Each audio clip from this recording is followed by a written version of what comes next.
நம்ம ஏர்ன் பண்ணணும் அப்படின்னாலே ரிஸ்க் இருக்க தான் செய்யும். ரிஸ்க்குக்கு நம்ம ப்ராப்பராக ஹெட்ஜிங் வச்சு பண்ணணும். அதுக்கு மாற்று ஏற்பாடு வச்சு செய்கிறது எல்லாமே உங்களுக்கு பாதுகாப்பானதான்.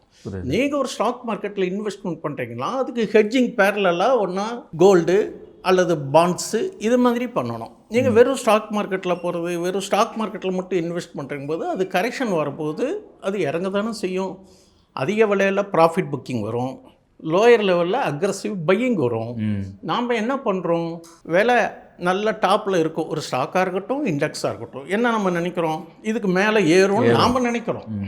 ஆனால் மார்க்கெட்டு சூழ்நிலை macro micro global trends domestic trends எவ்வளோ விஷயங்கள் இருக்குது. இதெல்லாம் தெரிந்தால் இந்த முதலீடாக வர்த்தகமாக செய்வதை முயற்சி மேற்கொள்ளலாம். அடிப்படை சாராம்சங்கள் தொழில்நுட்பம் டே டு டே நியூஸ் தெரியலன்னா பங்குச்சந்தை என்பதை தவிர்ப்பது நல்லது.